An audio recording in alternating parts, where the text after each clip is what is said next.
السلام علیکم دوستو، عشاء کی نماز کے بعد جس گھر میں بھی یہ ایک تسبیح پڑھی جائے گی اس گھر کا کوئی بھی شخص غریب نہیں رہتا، بچہ بچہ کروڑ پتی بن جاتا ہے۔ ناظرین، عشاء کے بعد جو یہ تسبیح پڑھتا ہے اس کی 1000 حاجتیں پوری ہوتی ہیں۔ یہ تسبیح اللہ کو بہت پسند ہے۔ اگر آپ اللہ تعالیٰ کی ذات پر بھروسہ کرتے ہوئے یہ وظیفہ، یہ تسبیح پڑھیں گے تو انشاءاللہ آپ کے گھر کا بچہ بچہ ارب پتی بن جائے گا۔ آپ کو اللہ وہاں سے رزق عطا کرے گا جہاں سے آپ کو وہم و گمان بھی نہ ہوگا۔ اللہ پر توکل یعنی بھروسہ کرنا انبیاء کرام علیہ السلام کے طریقے کے ساتھ اللہ تعالیٰ کا حکم بھی ہے۔ قرآن حدیث میں توکل اللہ کا بار بار حکم دیا گیا ہے۔ صرف قرآن کریم میں 7 مرتبہ یہ فرمایا گیا ہے کہ مومنوں کو صرف اللہ پر توکل کرنا چاہیے، یعنی حکم خداوندی ہے کہ اللہ پر ایمان لانے والوں کو صرف اللہ ہی کی ذات پر بھروسہ کرنا چاہیے۔ آئیے سب سے قبل توکل کے معنی سمجھتے ہیں۔ توکل کا لفظی معنی کسی معاملہ میں کسی ذات پر اعتماد کرنا ہے، یعنی اپنی عاجزی کا اظہار اور دوسرے پر اعتماد اور بھروسہ کرنا توکل کہلاتا ہے۔ اس یقین کے ساتھ اسباب اختیار کرنا کہ دنیوی آخری تمام معاملات میں نفع نقصان کے مالک صرف اور صرف اللہ کی ذات ہے۔ اس کے حکم کے بغیر پتا درخت سے بھی نہیں ہل سکتا۔ ہر چھوٹی بڑی چیز اپنے وجود و بقا کے لیے اس کی محتاج ہے۔ غرض یہ کہ خالق کائنات کی ذات باری پر مکمل اعتماد کر کے دنیا اور آخرت کا سبب اختیار کرنا توکل ہے۔ اگر کوئی شخص بیمار ہو جائے تو اسے مرض سے شفا یابی کے لیے دعا کا استعمال تو کرنا ہے، لیکن اس یقین کے ساتھ کہ جب تک اللہ شفا نہیں دے گا دعا اثر نہیں کر سکتی۔ یعنی دنیاوی اسباب کو اختیار کرنا توکل کے خلاف نہیں، بلکہ اللہ تعالیٰ کا نظام یہی ہے کہ بندہ دنیاوی اسباب اختیار کر کے کام کو انجام دہی کے لیے اللہ کی ذات پر بھروسہ کرے، یعنی یہ یقین رکھے کہ جب تک خداوند نہیں چاہے گا اسباب اختیار کرنے کے باوجود شفا نہیں مل سکتی۔ حضرت انس فرماتے ہیں کہ ایک شخص رسول اللہ صلی اللہ علیہ وسلم سے پوچھنے لگا، کیا اونٹنی کو باندھ کر توکل کروں یا بغیر باندھے؟ تو آپ صلی اللہ علیہ وسلم نے ارشاد فرمایا، باندھو اور پھر اللہ پر بھروسہ کرو۔ حضرت عبداللہ بن عباس فرماتے ہیں کہ اہل یمن بغیر ساز و سامان کے حج کرنے کے لیے آتے اور کہتے کہ ہم اللہ پر توکل کرتے ہیں، لیکن جب مکہ مکرمہ پہنچے تو لوگوں سے سوال کرنا شروع کر دیتے۔ چنانچہ اللہ تعالیٰ نے قرآن کی سورہ بقرہ میں آیت نازل فرمائی کہ حج کے سفر میں زاد راہ ساتھ لے جایا کرو، جو بھی اسباب مہیا ہوں انہیں اس یقین کے ساتھ اختیار کرنا چاہیے کہ ذات صرف اور صرف اللہ تعالیٰ کی ہے۔ حضرت ایوب علیہ السلام نے جب اپنی طویل بیماری کے بعد اللہ سے شفا یابی کے لیے دعا فرمائی تو اللہ نے حضرت ایوب علیہ السلام کو حکم دیا کہ وہ اپنے پیر کو زمین پر ماریں۔ اب غور کرنے کی بات ہے کہ کیا ایک شخص کا زمین پر پیر مارنا اس کی 20ویں سال کی بیماری کی شفا یابی کا علاج ہے یا نہیں؟ لیکن انہوں نے اللہ کے حکم سے یہ کمزور سبب بھی اختیار کیا جس کے ذریعے اللہ تعالیٰ نے اپنی ذات پر قدرت سے ان کی زمین پر پیر مارنے سے پانی کا ایسا چشمہ جاری کیا جس سے غسل کرنے کے بعد حضرت ایوب علیہ السلام کی 20 سال کی بدن کی متعدد بیماریاں ختم ہو گئیں۔ حضرت ایوب علیہ السلام اس واقعے کی تفصیلات کے لیے سورۃ الانبیاء میں درج ہے، جس کا مطالعہ کچھ اس طرح سے ہے کہ حضرت ایوب علیہ السلام کی اس واقعے سے ہمیں متعدد سبق ملے۔ 2 اہم سبق یہ ہیں۔ پہلا سبق یہ ہے کہ اللہ تعالیٰ اپنے ارادہ سے بھی حضرت ایوب علیہ السلام کو شفا دے سکتے تھے، مگر دنیا کے اسباب ہونے کی وجہ سے حضرت ایوب علیہ السلام کو حکم دیا کہ وہ کچھ حرکت کریں، یعنی کم از کم اپنے پیر کو زمین پر تو ماریں۔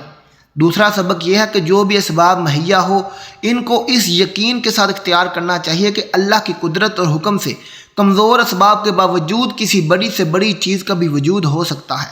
دوستو، اللہ کے رسول صلی اللہ علیہ وسلم فرماتے ہیں، جب تک آدم اولاد نمازوں کو پابندی اور توجہ کے ساتھ انجام دیتی رہتی ہے اس وقت تک شیطان اس سے خوف زدہ رہتا ہے، لیکن جیسے اس کو ترک کرتے ہیں شیطان ان پر غالب ہو جاتا ہے، ان کو گناہوں کے گڑھے میں دھکیل دیتا ہے۔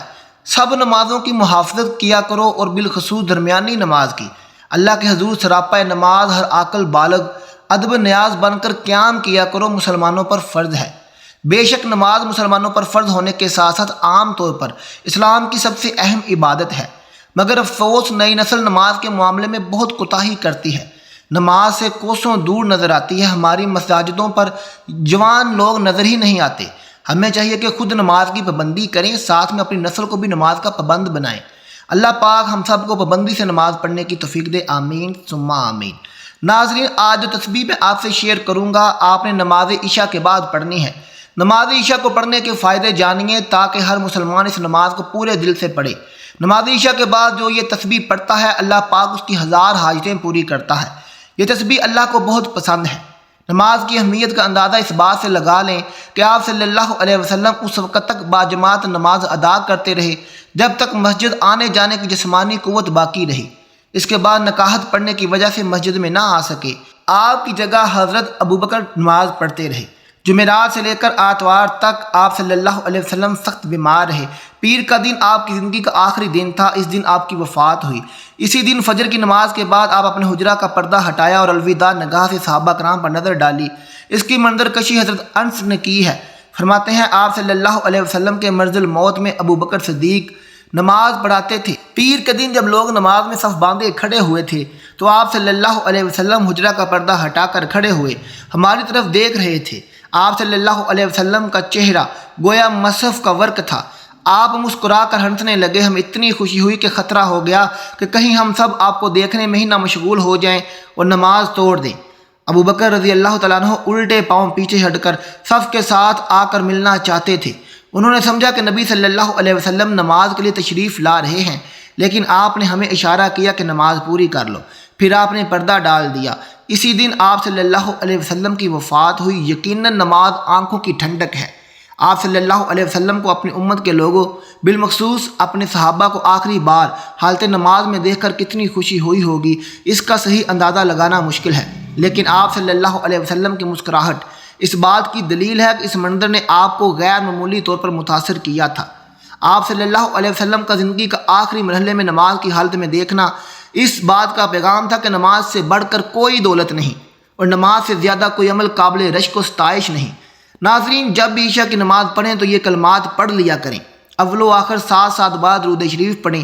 ایک بار میرے ساتھ بھی پڑھ لیں، اللہم صلی علی محمد وعلی آل محمد کما صلیت علی ابراہیم وعلی آل ابراہیم انک حمید مجید، اللہم بارک علی محمد وعلی آل محمد کما بارکت علی ابراہیم وعلی آل ابراہیم انک حمید مجید۔ درود سلام اللہ تعالیٰ کی ان برکت نعمتوں میں سے ہے جو اپنے دامن میں بے پناہ فیاض و برکات سمیٹے ہوئے ہے۔ یہ ایسی لازوال دولت ہے کہ جسے مل جائے اس کی دین و دنیا سنور جاتے ہیں۔ درود و سلام محبوب خدا صلی اللہ علیہ وسلم کی تعریف، اللہ کی رحمت کا خزانہ، گناہوں کا کفارہ، بلندی درجات کا زینہ، قرب خداوندی کا آئینہ، خیر و برکت کا سفینہ ہے۔ مجلس کی زینت، تنگدستی کا علاج، جنت میں لے جانے والا عمل، دل کی طہارت، بلاؤں کا تریاق، روح کی مسرت، روحانی پریشانیوں کا علاج، دوزخ سے نجات کا ذریعہ، شفاعت کی کنجی ہے۔ حدیث مبارکہ میں درود کے بے شمار فضائل و برکات کا ذکر ملتا ہے، جن میں سے چند ایک درج ذیل ہیں۔ درود سلام قرب مصطفیٰ کا ذریعہ ہے۔ نبی کریم صلی اللہ علیہ وسلم کی ذات گرامی سے والہانہ عقیدت و محبت جزو ایمان ہے، اس کے بغیر ایمان کی تکمیل نہیں ہوتی۔ درود سلام پڑھنا محبت رسول کی دلیل ہے۔ کثرت سے درود سلام پڑھنے والے کو روز قیامت قرب رسول کی زیارت ہوگی۔ حضرت عبداللہ فرماتے ہیں کہ حضور نے فرمایا قیامت کے روز لوگوں میں میرے سب سے زیادہ قریب وہ ہوگا جو اس دنیا میں کثرت سے مجھ پر درود بھیجتا ہے۔ ناظرین، درود سلام روحانی جسمانی پاکیزگی کا باعث ہے۔ درود و سلام وہ پاکیزہ عمل ہے جو انسان کے تن من کو ہر قسم کی علائشوں، کثافتوں اور آلودگیوں سے پاک صاف کر دیتا ہے۔ حضرت ابو ہریرہ سے روایت ہے کہ حضور نبی کریم صلی اللہ علیہ وسلم نے ارشاد فرمایا مجھ پر درود پڑھا کرو، بلا شبہ مجھ پر تمہارا درود پڑھنا تمہارے لیے روحانی جسمانی پاکیزگی کا باعث ہے۔ درود و سلام شرف زیارت مصطفیٰ صلی اللہ علیہ وسلم کا وسیلہ ہے۔ درود و سلام کی سب سے بڑی فضیلت اور خصوصیت یہ ہے کہ کثرت سے درود و سلام پڑھنے والے کو خواب یا حالت بیدار میں حضور نبی کریم کی زیارت نصیب ہوتی ہے۔ نبی کریم صلی اللہ علیہ وسلم کی زیارت بہت بڑی سعادت ہے جو ہر ایک کو میسر نہیں آتی، بلکہ خال خال ہی کسی کو نصیب ہوتی ہے۔ حضرت ابن عباس سے مروی ہے کہ حضور نبی کریم صلی اللہ علیہ وسلم نے فرمایا جو مومن جمعہ کی رات 2 رکعت اس طرح پڑھے کہ ہر رکعت میں 25 مرتبہ قل هو اللہ احد سورہ فاتحہ کے بعد پڑھے، پھر 1000 مرتبہ یہ درود پڑھے اللہم صلی علی محمد النبی الامی، تو آنے والے جمعے سے پہلے خواب میں میری زیارت کرے گا۔ جو میری زیارت کرے گا اللہ تعالیٰ اس کے گناہ معاف کرے گا۔ ناظرین، درود پاک پڑھنے کے بعد آپ نے عشاء کی نماز کے بعد یہ آیت پڑھنی ہے، لا الہ الا اللہ العلی العظیم، لا الہ الا اللہ رب العرش العظیم، لا الہ الا اللہ رب السماوات و رب الارض و رب العرش الکریم۔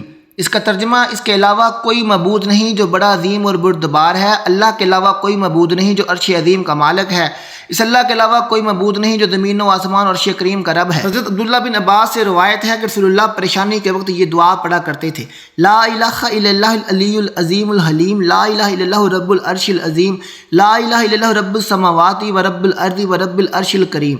اللہ کے سوا کوئی معبود برحق نہیں جو عظمت والا بردبار ہے، اللہ کے سوا کوئی معبود برحق نہیں جو عرش عظیم کا رب ہے، اللہ کے سوا کوئی معبود برحق نہیں جو آسمانوں زمین اور عرش کریم کا رب ہے۔ یہ حدیث ان باتوں پر دلالت کرتی ہے کہ پریشانی اور غم صرف اللہ کی ذات دور کرتی ہے۔ خوف اور پریشانی کے عالم میں جب مومن ان کلمات کا ورد کرتا ہے تو اللہ تعالیٰ اسے مامون کرتا ہے۔ اللہ تعالیٰ کا ذکر، اس سے دعا کرنا مشکل کو آسان کرتا ہے اور تنگی کو دور کرتا ہے اور مشکل کو ہلکا کرتا ہے۔ کسی بھی مشکل کے وقت اللہ کا ذکر کرنے سے وہ چیز آسان ہو جاتی ہے، ہر تنگی دور ہو جاتی ہے، مشقت کم ہوتی ہے، سختی ختم ہو جاتی ہے، غم دور ہو جاتا ہے۔ اللہ کی صفت حلیم کو خصوصیت کے ساتھ ذکر کرنے میں حکمت یہ ہے کہ مومن بندے کی پریشانی کا عام سبب نیکیوں میں کوتاہی اور حالات میں اللہ کی ذات سے غفلت ہوتی ہے، جس بات کی متقاضی ہے کہ اللہ تعالیٰ سے معافی کی امید کی جائے جو کہ پریشانی میں کمی کا باعث ہے۔ حضرت علی رضی اللہ تعالیٰ عنہ کو آپ صلی اللہ علیہ وسلم نے پریشانی کے وقت یہ دعا پڑھنے کی تلقین کی تھی، جو اس کا ترجمہ کچھ یوں ہے جو میں آپ کو پہلے بھی بتا چکا ہوں: اللہ کے سوا کوئی معبود برحق نہیں، وہ بردبار اور کریم ہے، اللہ پاک ہے، ببرکت ہے، وہ اللہ جو کہ عرش عظیم کا رب ہے، اور تمام تعریفیں اللہ کے لیے ہیں جو کہ تمام جہانوں کا رب ہے۔